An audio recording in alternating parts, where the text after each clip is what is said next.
நீங்கள் பார்த்து கேட்டுட்ருக்க காணொளி அயலர். புஷ்பா பாகம் 1 முன்னாடி எல்லாரும் பார்த்துருப்பீங்க. புஷ்பா பாகம் 2 நான் பார்த்துட்டு வந்து கதற போகிற இந்த குமரில் தான் வருவலாம் இந்த காணொலியில் நீங்கள் பார்க்க போகிறீங்க. உடனே வந்துடுவீங்க. பார்ட் 1 நல்லா தான் வந்து இருந்துச்சு, பார்ட் 2மே நல்லா தான் வந்து இருந்துச்சுன்னு சொல்கிறேன். உங்களுக்கு எல்லாம் இந்த காணொலியை கேட்க முடியலாம் பொட்டேசத்துக்கு கிளம்புறது நல்லது. கொஞ்சம் ஓவரா தான் போய்கிட்டு இருக்கோமோ. போவோம். முதல்ல கதையை கேட்போம். கதையை நானும் தேடி பார்த்தேன், தேடிக்கிட்டே இருந்தேன். கடைசியாக தான் கண்டுபிடிச்சேன். படத்தோட கதை என்ன? புஷ்பா 1 பார்த்தீங்கல்ல, அதில் என்ன கதையோ அதே கதை தான் இங்கே வந்து இருக்கு. கொஞ்சம் மாறி இருக்கு, அவ்வளோதான். மற்றபடி ரெண்டும் ஒன்று. புஷ்பா பார்ட் 1ல் சந்தனத்தை கடத்துவாங்க, புஷ்பா படத்தை 2ல் சந்தனத்தை கடத்துவாங்க, புஷ்பா படத்தை 1ல் புஷ்பாவை கோவப்படுத்துவாங்க, புஷ்பா படத்தை 2ல் புஷ்பாவை கோவப்படுத்துறாங்க. புஷ்பா படத்தோட 1ல் ஃபஹத் ஃபாசில் வில்லனாக இருப்பார், புஷ்பா படம் 2ல் ஃபஹத் ஃபாசில் தான் வில்லனாக இருப்பார். புஷ்பா படம் 1ல் ராஷ்மிகாவுக்கு தான் எல்லாமே பண்ணுவார், புஷ்பா படம் 2லேயும் ராஷ்மிகாவுக்கு தான் எல்லாமே வந்து பண்ணுறாரு. சொல்ல போனால் இதை பார்க்குறதோட அதை பார்த்துருங்க, அதை பார்த்துட்டு பார்ட் 3க்கு போயிருங்க. ஏன்னா பார்ட் 3யும் வந்து இருக்குது. அப்புறம் எதுக்கு பார்ட் 2னா பார்ட் 3யை வந்து ரெடி பண்ணுறதுக்கு முன்னாடி பார்ட் 2 ஒரு ஸ்க்ராட்ச் கொடுத்து அதில் நல்ல காசு சம்பாதிக்கலாம்ல. Technical strategy. கதை தான் ஒன்று, கதாபாத்திரங்களாச்சும் வித்தியாசமாக இருக்கா? இல்லை. 2வது பாதி வரையில் அதில் பாதி இருக்குல்ல, அதில் தான் முக்கியமான கதாபாத்திரங்களை எல்லாத்தையும் கொண்டு வர்றாங்க. அது மூலியமாக தான் படம் வந்து கொஞ்சம் மாறுது. அதோட படம் முடிய வரையில் தான் வந்து தெரியுது படத்தோட மொத்த கதையுமே பாகம் 3க்கு தள்ளி வச்சுட்டாங்க அப்படிங்கிற மாதிரி தான் இருக்கும். படத்தோட ஆரம்பத்தில் ஜப்பான்காரங்களோட சண்டை போடுற மாதிரி இருக்கும், ஆனால் சைனாவில் இருந்து லைட்டாக சொரிஞ்சிச்சு அந்த சீனு. இருந்தாலும் வேறு வழியில் படத்தை பார்த்துட்டேன். சைனாக்காரனை ஜப்பான் சொன்னால் என்ன, ஜப்பான்காரனை சைனான்னு சொன்னால் என்ன, கொடுக்குற காசுக்கு ஏதோ ஒன்று. சண்டை சீனா அங்கே கொஞ்சம் நல்லா இருந்தாலும் அந்த இடத்துல புஷ்பாவுக்கு தோட்டா மேலே பட்டுரும், தண்ணிகளை போய் விழுந்துருவாருங்க. அப்படி பார்த்தா படம் ஃப்ளாஷ்பேக்காக தானே வந்து இருக்கணும்.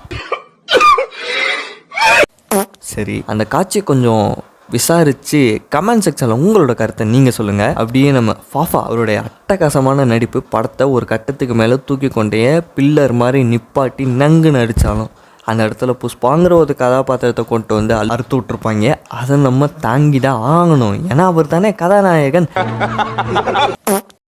பார்ட் 1ல் மரத்தை கடத்துறதுக்கு ஒரு டீம் வந்து இருக்கும், சப்ளையர்லாம் மாறி மாறி வந்து போகும். அதில் எப்படி புஷ்பாங்கிற அந்த கதாபாத்திரம் முதன்மையாக வந்து நிற்கிது, எல்லாரையும் வந்து தூக்கி சாப்பிடுது அப்படிங்கிறதான் பார்ட் 1ஓட கதையாக இருந்துச்சு. அது கொஞ்சம் நல்லா இருந்துச்சு. ஆனால் இந்த படத்தில் அதே தான் வந்து பண்ணுறாரு.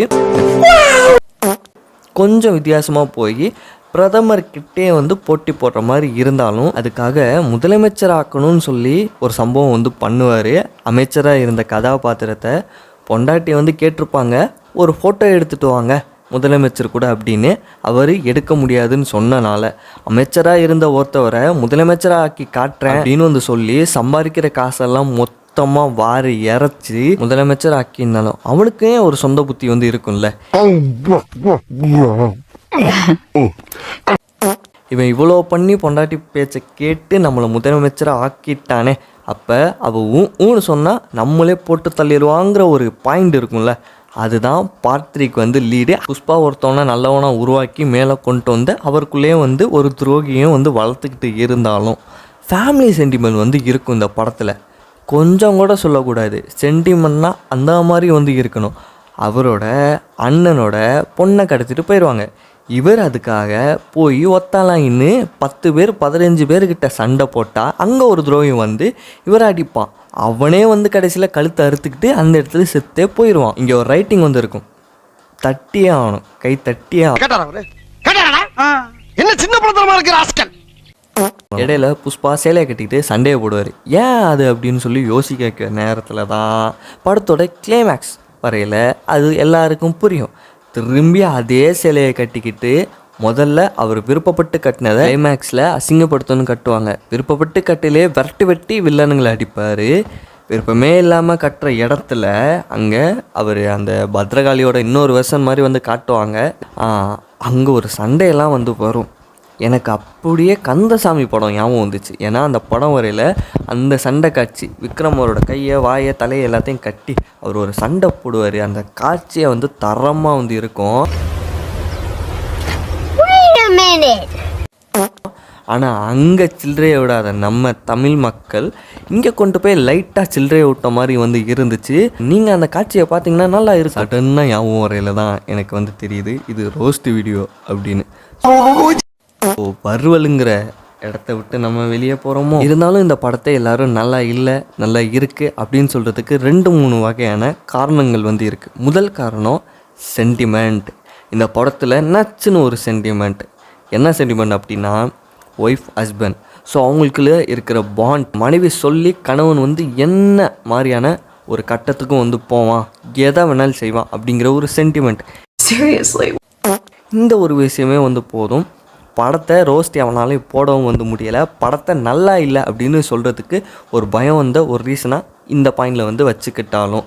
2வது எமோஷன் சீன்ஸ்.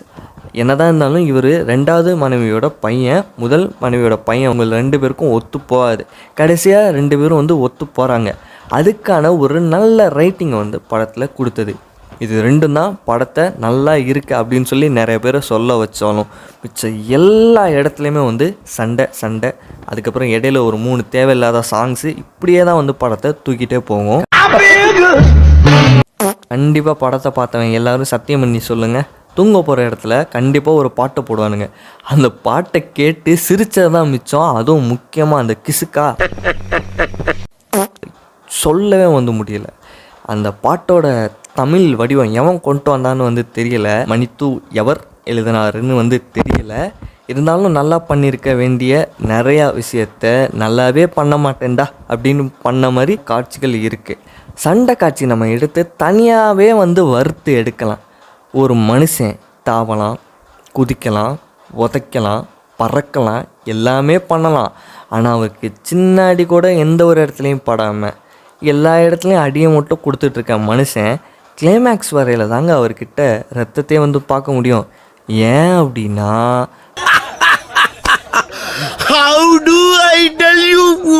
அவருக்கு வர்ற ரத்தம் அவங்க அண்ணன் பொண்ணு முன்னாடி வந்து இருக்குது.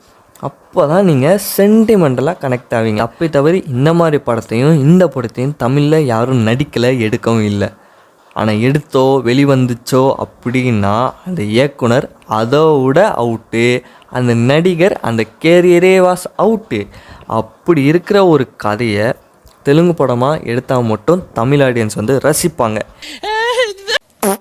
ஏன் அது தெலுங்கு படம்னு சொல்லி லாஜிக் இல்லைன்னு சொல்லி முடிவு பண்ணுற உங்களால் தமிழ் படத்தில் இது மாதிரி வந்துச்சுன்னா ஏன் ஏற்றுக்க முடியலை? கண்டென்ட்டை விட்டு போகிறேன்னு இல்லை, கங்குவா அந்த படத்தை பார்க்க முடியலை. ஒத்துக்கிட்டாலும் இதே அது ஒரு தெலுங்கு படமாக இருந்துச்சுன்னா பார்த்துருப்பீங்க, ஒத்து இருப்பீங்க. அங்கேயே படம் ஓடி இருக்கும், நல்லா வசூல் செஞ்சுருக்கும். அது தெலுங்கு படமாக இல்லைனா கூட ஹிந்தி படமாக இருந்தால் கூட ஓடி இருக்க வாய்ப்பு இருக்குது.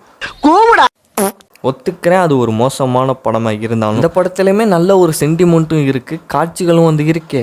கங்குவா கொண்டாடாத நீங்கள் புஷ்பா 2 கொண்டாடுறீங்க ஏன்? படம் போயிட்டு இருக்கையில் ஒரு காட்சி வந்துச்சு. அப்போ நான் யோசிக்கலை, வீட்டில் வந்து உட்காரெல்லாம் குவீர் சிரிப்பு. இவர் புஷ்பா என்ன பண்ணுவார், ஒரு இடத்துல போலீஸ் ஸ்டேஷனில் அவரோட ஆளுங்க மாட்டிக்கிட்டு இருக்கையில் லஞ்சம் கொடுப்பார்.